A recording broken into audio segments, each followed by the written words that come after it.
Good morning and welcome to the new edition of Dr. Lamba's Awakening Call. The Taliban victory in Afghanistan is like a tsunami. They came, they saw, they conquered, and the biggest armies were just standing on the side, aghast, puzzled, befuddled. But then, did Taliban really won? Yes, of course. Afghanistan is now under the control of Taliban. But the real victory is not of Taliban. Let's not forget it.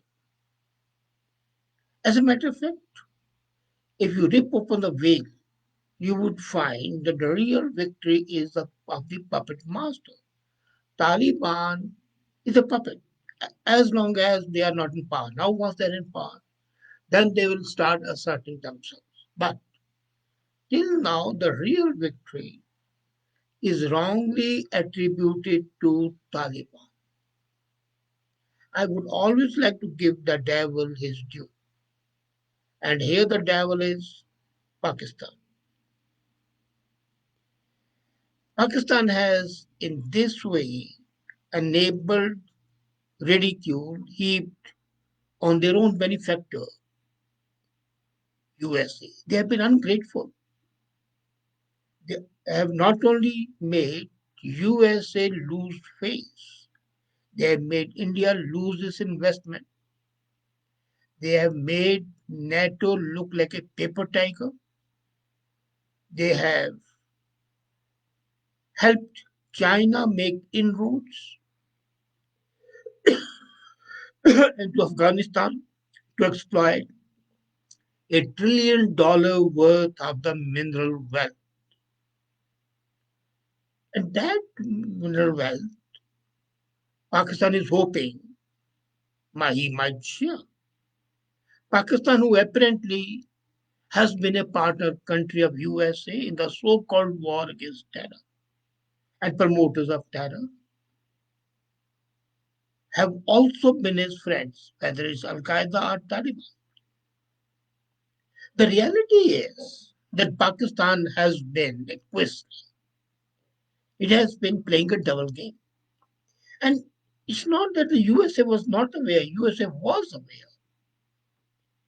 But in this promised war against terror, because of the compulsions of the geography, USA wanted a base from where to mount its operations in Afghanistan, and they knew that Pakistan would be a willing ally, though not a dependable one. So Pakistan military won tens of billions of dollars in American aid in the last 20 years of war. And this is despite the fact that USA was aware that most of the money was disappearing into unaccounted sinkholes. And see, are you not amazed that the Pakistan Prime Minister Imran Khan says that Taliban have liberated Afghanistan? That means it was a slave country and the colonizer was USA. So this was a slap on the face of USA. But Pakistan did it. Secondly, though Kabul had fallen, the Taliban flag was still not flying on the presidential palace. But in Islamabad, in a central mosque called Jamia Hafisa, in Jamia Hafsa, Taliban flag was flying as a sign of victory of Taliban. It was a gesture that was giving a finger to the defeated Americans. It was an act of spite, an act of malice. But it is also a sign of the real victory in the 20-year-old Afghan war. US Pak relations have been driven by duplicity and divided interest right from the start after 9/11. Afghan Taliban, against whom Americans were fighting, are in large part a creation of Pakistan's intelligence service ISI. And how could Pakistan go against its own foster child?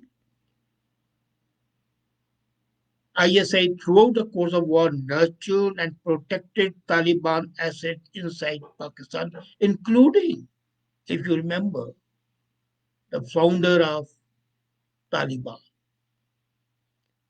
And as the Taliban were sweeping across Afghanistan, Pakistan military was doing something really, really helpful. They were engaged in sending hordes of new fighters across the border from the sanctuaries inside Pakistan. They had been hiding in Pakistan, and the moment the Taliban were moving, they were sending these people to reinforce Taliban. It was final coup de grace to the American trained Afghan security forces. I had a talk with the former CIA station chief in Pakistan, Robert Grenier, and he stated that Pakistan and its ISI think that they have won in Afghanistan. But he warned the Pakistan should watch what they fish for. Because if Afghan Taliban become leaders of Paria state, which is likely, Pakistan will find itself tethered to them. Now look at the further evidence. One of the new rulers of Afghanistan, Khalil Haqqani, he is a Pakistani protege. He was a regular visitor to Pakistan military headquarters in Rawalpindi. American intelligence knew Haqqani as Taliban administrator to Al Qaeda, and Haqqani showed up in Kabul last week as their new chief of security, brazenly armed with an American-made M4 rifle. He had a protection squad dressed in American combat gear. Pakistan's already shaken reputation in West will fall, you can be sure. As Taliban consolidates its hold, Pakistan is going to suffer a loss. But who cares? Pakistan has got billions of dollars. So, as a matter of fact, in Europe, already there are calls to sanction Pakistan. And there might be not be money for them. Finance may not be there. Pakistan also faces reliance on the jihadi drug trade encouraged by the new rulers in Kabul. And a Taliban state on its border will no doubt embolden Taliban and Islamist militants in Pakistan itself. So Pakistan has enabled a Frankenstein which might turn against Pakistan itself at one time or the other. But most importantly, relations with USA will further deteriorate. Aside from maintaining stability of Pakistan nuclear arsenal, Americans now have no incentive to deal with Pakistan. They know that it is sleeping with China. During these 20 years war, Americans tolerated Pakistan's duplicity because they had no choice. They were preferring to fight a chaotic war in Afghanistan to warring with a nuclear armed Pakistan. So that was the need. Pakistan's ports, Pakistan's airfield provided the main entry points and supply lines for the American military equipment that they needed in Afghanistan.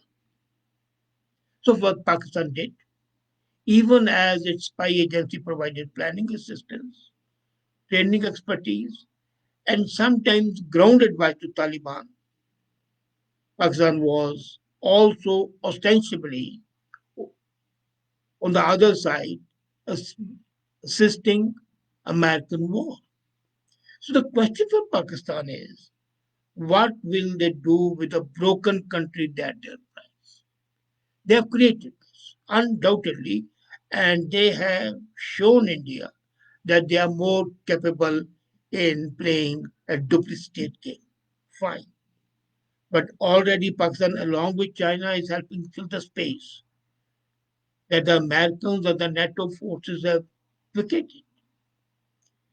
When Taliban seized Kabul, all embassies were closed except that of China, Pakistan, and Russia.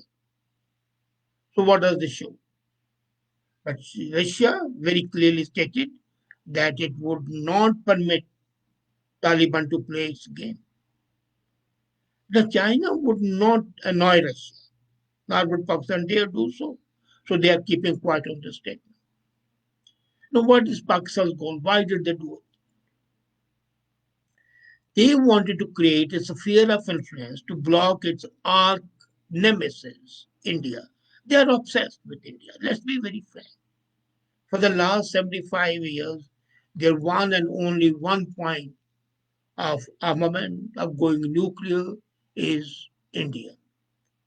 They insist that India is using separate groups like Balochistan Liberation Army who are operating from Afghanistan to start trouble in Pakistan.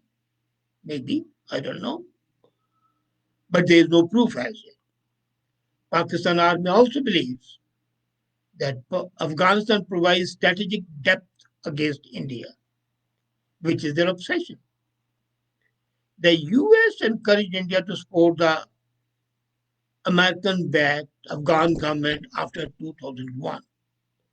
And this fueled Pakistan Army's paranoia. They were suffering from paranoia. Well, India is coming. So Pakistan was very, very annoyed, angry, frustrated when former President Barack Obama in 2015 visited India, but conspicuously, clearly boycotted Pakistan. And he stated it that he's not going to Pakistan.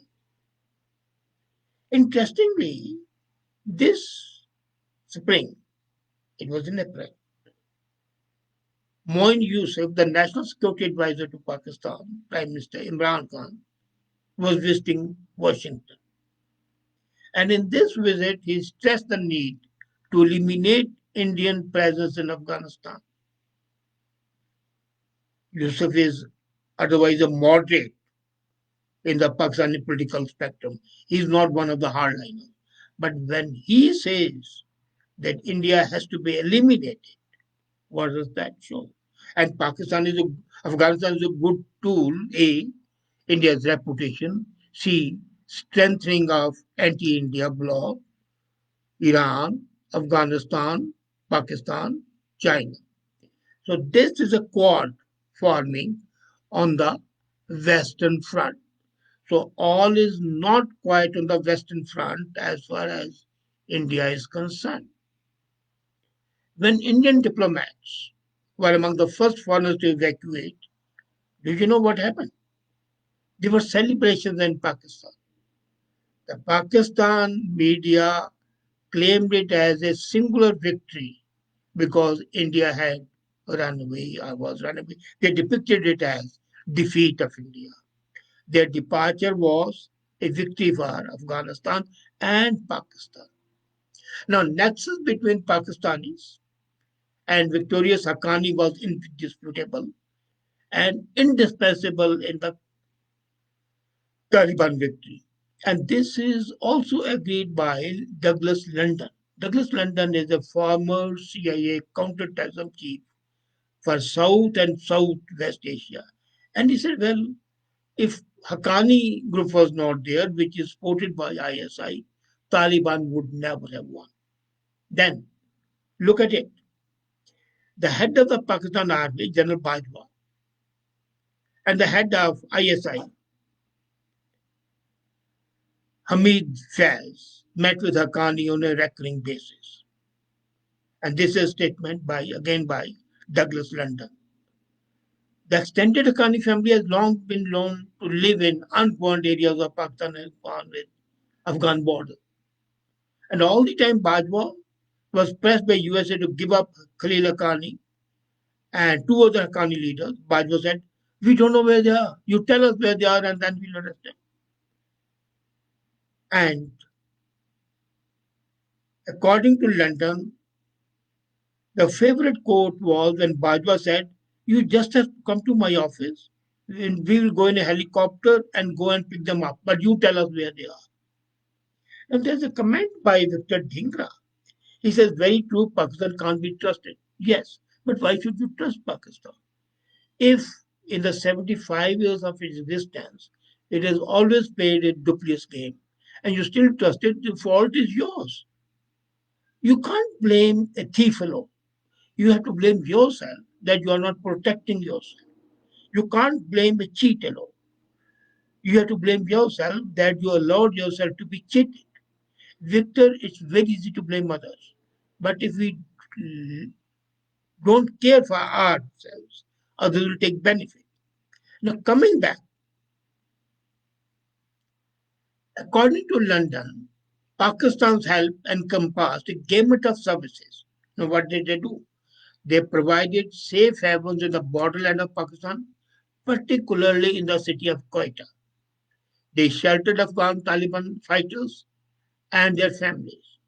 They provided medical services, treated wounded fighters, sometimes in hospitals in major cities. They gave freedom to Haqqanis to run their lucrative real estate, smuggling, and other businesses. And that money from the drugs which was coming to keep Pakistan in happy condition and also enabled Taliban to keep their war machines running. Now, ISI usually kept its operators out of the actual conflict. That is very sensible. They didn't want to leave any open evidence. Reality was known to everybody, but a reality without any proof, even if you see something, you already proof. So, Pakistan was fearful that in case they send their operators actually, and they might be captured, and this will deliver a smoking gun to Americans. So they provided the Taliban with assets that those assets elevated their international status. The Taliban leader, do you know, Abdul Ghani Bardar, he traveled on a Pakistani passport to attend peace talks in Doha, Qatar, and to the meetings in Tianjin, China, when he had to meet Wang Yi, the Chinese foreign minister. He traveled on Pakistan passport. So to say that Pakistan was not supporting them is revealed.